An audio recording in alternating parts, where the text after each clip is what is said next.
Di matanggap ng basher na Viva Max lang naman tinitira mo. Bakit? Nakita niyo naman buhok? Brunette. Sandali Punta ka rito, bis Viva Max. Pagkataas ng kape ko. Papakita ko sa'yo. Hi everyone! Pagdating sa kalokohan ay si Norman Enidoro na yata ang general kung may ranggo ito. Dahil ipinagmamalaki niya noon ang kanyang katabi sa pagtulog ay isang Viva Max. Sa video na ito ay panoorin natin kung sino itong Viva Max na ipinagmamalaki ni Norman Enidoro. Panoorin natin ang video na ito. Nagumpisa ang video sa best friend ni Norman Enidoro na Viva Max daw ang kasama ni Norman Enidoro paggabi. Boss, di matanggap ng basher na Viva Max lang naman tinitira mo. Mr. Caliber nga ni. Oo nga naman. Ito na yata si Ayun! Si Cadaver dumating na. Yon! Queening ina Norms. Good PM. Haha, pogi natin Queening ini mo rin. Hindi lang si Norms. Pati ikaw. Dalawa tayo. Queening ina mo. Namiss kita, Cadaver. Dito ay tinawag na ni Norman Enidoro ang Viva Max at kulay brown ang buhok ng babaeng ito. Gusto niyo na makita yung Viva Max? Sandali Punta ka rito, bis Viva Max. Pagkataas ng kape ko. Papakita ko sa'yo. Ako, ang buhok, brunette. Mahaba, brunette. Brunette yung buhok. Oo. Brunette. Makita ko sa'yo At dito ay ipinakita na sa wakas ni Norman Enidoro kung sino itong Viva Max na ito at hindi nyo akalaing papatol siya kay Norman Enidoro. Eto na. Gusto nyo na makita, brunette, mahaba buhok. Andali, long hair. Halika, pasok!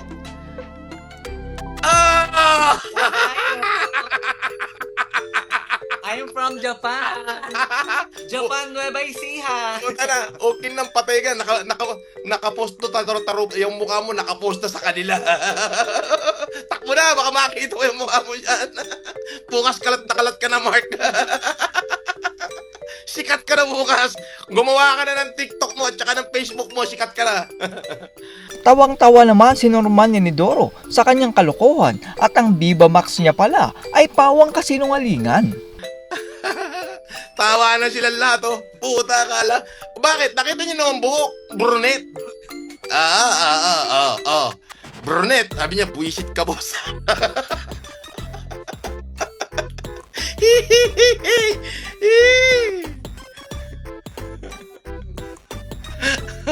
sabi ni, buwisit, madingdong pala yan. May pa-flying kiss pa si Norman Enidoro dahil sa palipad ng mga OFW sa Hong Kong sa kanya. Sabi ni Honey Asia, inggit na naman mga basher sa inyo. At ipadala kay food poison. Thank you, Hazel.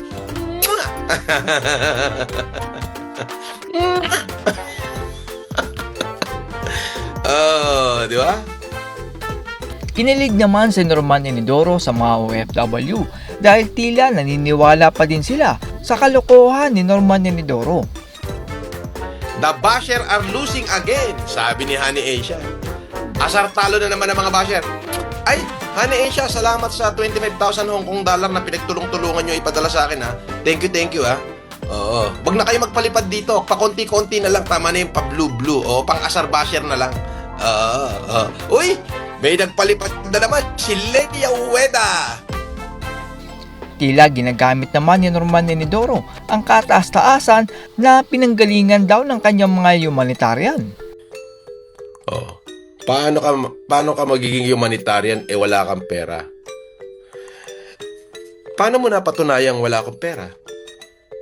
So kung wala akong pera at nakapag-humanitarian, diyan mo makikita yung milagro ng Diyos. 'Di ba? At least ako, wala na nga akong pera. Sa kabila ng wala akong pera na sinasabi mo, pagtulong pa rin ang iniisip ko. Hindi katulad mo. Paggising mo sa umaga, hindi ka pa nagkakape o baka hindi ka pa natutulog. Baka naman lakas tama ka, palong-palo ka. Dalawa lang yan, either kagigising mo lang o hindi ka pa natutulog. Ngayon, kung kagigising mo lang, ganyan na yung pinagsasabi mo, abay, demonyo ka. Demonyo laban ng puso mo. Oo, kasi inggit agad ang laban ng katawan mo eh. Naiinggit ka kaagad. Ngayon, kung hindi ka naman natutulog at na ganyan na, matulog ka muna. Matulog ka muna. Delikado yan, Brad. Ha? Brad, delikado yan. Itulog mo muna yan. Dahil naman naubos ang pera ni Norman Inidoro sa sugal, ay ayaw na niya itong gawin. Rice flow. Boss, nagsusugal ka pa? Hindi na, rice flow. Hindi na. Ayoko nang magsugal. Oo. Inuubos ko na lang yung aking consumables at alam mo na, ako'y naghahanda na syempre marami akong mga bayarin, magbabayad pa ako ng mga abogado, magbabayad pa ako ng kung ano-ano.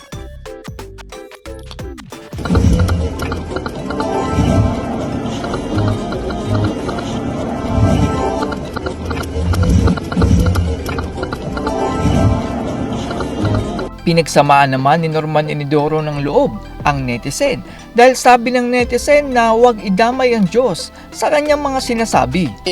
Maribel Austria, wag mo idadamay ang Diyos. Ay, bobo ka. Paano wag mo idadamay? Sa Diyos nga galing lahat kung ano meron ako ngayon. Di ba napakatanga mong animal ka? Di ba?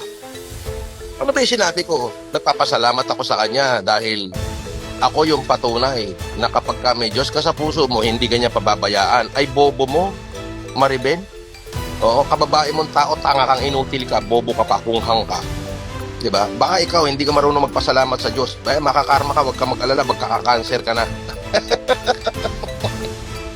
Hindi pa tumigil sa galit si Norman Inidoro at kung ano-ano pa ang sinabi sa netizen. Diba? Yan ang nararapat na mga salita sa inyo kasi mga walang hiya kayo. Oo, ang aga-aga mo, walang hiya na agad yung nilalaman na sinasabi mo. Ako, samantalang ako, sinasabihan yung ako'y walang hiya. Pero sabi ko, pasalamat po ako sa Diyos dahil lahat ng meron ako galing sa Kanya. Samantalang ikaw, kininam. Ang aga-aga, di ba? Walang hiya yung pagbubuka mo. Di ba? Huwag kang mag-alala, baka magka-cancer ka na. Mansi, shout out sa'yo, Mansi. Thank you. Halos pumutok naman ang ugat ni Norman Inidoro sa utak sa galit at tila nautal na ang kanyang boses nang na-real talk siya ng netizen. Sakit, no? Yan ang nararapat na salita sa inyo. Diba? Ako na sinasabihan nyo na walang yan. At least ako, aminado ko lahat ng meron ako. Tulugan ko, pagkain ko, silong, tauhan, lahat. Sinasabi ko salamat at galing yan sa Diyos. Tapos sasabihin mo, huwag mong idamay yan Diyos. Gago ka pala eh. Di ba? Bakit? Yung kinakain mo ba at kung ano meron ka, galing ba yan kay Satanas? Baka sa'yo. Kaya ayaw mong idamay yan Diyos kasi hindi galing sa Diyos kung ano meron ka. Di ba? Ang tanga mo, no? Di hindi ka makapag-comment ngayon. Animal ka, sapul ka ba? Sapul na sapul, no? Basagang mukha, no? Kininam. At yan po ang kaganapan kay Norman Inidoro. Tila marami pa ding OFW ang naniniwala kay Norman Inidoro.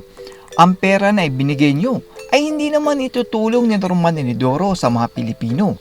Magbibigay lang siya ng ilang pirasong salamin at 3 wheelchair ay humanitarian na iyon para sa kanya. At ang 80% na natitira sa palipad nyong tulong ay rekta na sa kanyang bangko. Mahirap po ang buhay ngayon, kaya wag po naman yung sayangin ang pera nyo sa akala nyong itutulong sa mga Pilipino. That's all everyone, salamat sa inyong panonood. This is Chuck and you're watching Biker Joe.